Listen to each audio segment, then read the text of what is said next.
Hello viewers, আমি নিয়ে চলে এসেছি আজকে ডিএলএড পার্ট 1 এর প্রাথমিক শিক্ষক শিক্ষণের বাংলা শিক্ষণ পদ্ধতি লেখক সুকুমার মিশ্র।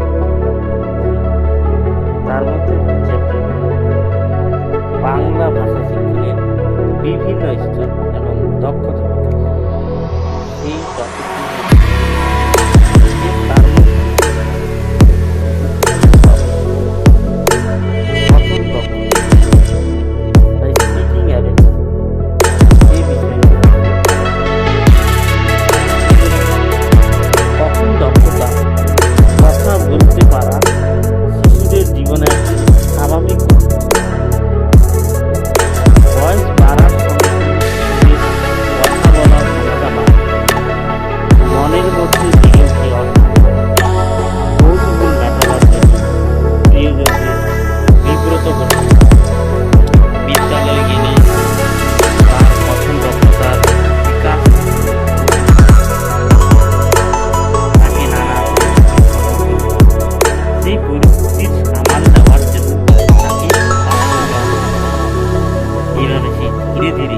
বাচিক স্বনির্ভরতা হতে কি এবার আসবো প্রথম দক্ষতার ক্ষেত্রে এরিয়াস অফ স্পিকিং।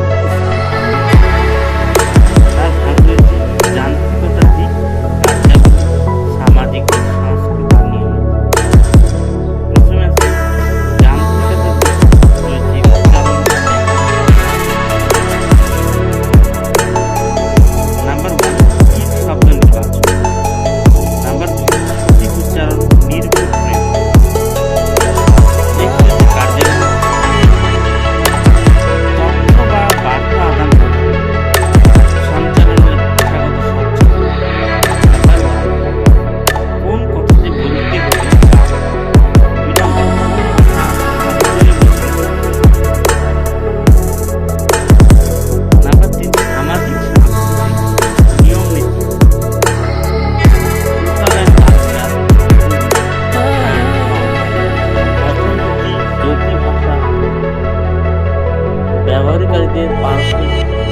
নাম্বার 1 কে বলেছে, সামাজিক সাংস্কৃতিক নয়, কে বলেছে, কাকে বলেছে, বলার কারণ কি, কোন পরিস্থিতি বলেছে, এইসব কথা।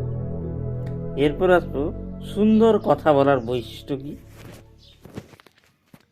প্রথম লাগবে স্পষ্টতা, ক্ল্যারিটি, স্পষ্ট। নাম্বার 2 শ্রবণ যোগ্যতা, অডিওবিলিটি। নাম্বার 3 কার্যকারিতা, কথা বলার ক্ষেত্রে কার্যকারিতা লাগবে, ইফেক্টিভনেস। নাম্বার 4 অনায়াস ভঙ্গি, এজ। নাম্বার 5 বাকপটুত্ব, এলোকেশন। নাম্বার 6 স্বতঃস্ফূর্ততা, ফ্লুয়েন্সি লাগবে কথা বলার জন্য। নাম্বার 7 সৌন্দর্য বিধান, এলিগনেস। এরপরে কথন দক্ষতার বিকাশের প্রয়োজনীয়তা কি। মনের ভাবকে সুন্দর সুবিন্যস্ত রূপে প্রকাশ করতে শেখায়।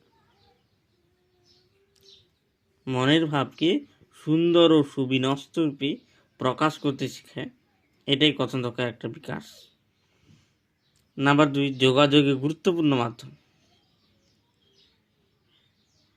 রুচিশীল ভাষা ব্যবহার উৎসাহিত করে, সুন্দর ও শব্দবন্ধ ব্যবহার উৎসাহী করে, নিজস্ব কথন রীতি বা স্টাইল অর্জন করতে শেখায়, ভাষা প্রয়োগে স্পষ্টতা আনে, নির্ভুল উচ্চারণে ভাষা ব্যবহারে দক্ষ হয়ে ওঠে, ব্যাকরণ রীতি মেনে শব্দ প্রয়োগে অভ্যস্ত হয়ে ওঠে।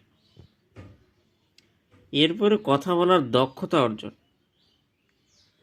কথা বলার দক্ষতা অর্জনের ক্ষেত্রে নিম্নোক্ত দিকগুলির ক্ষেত্রে বিশেষ নজর রাখা জরুরি।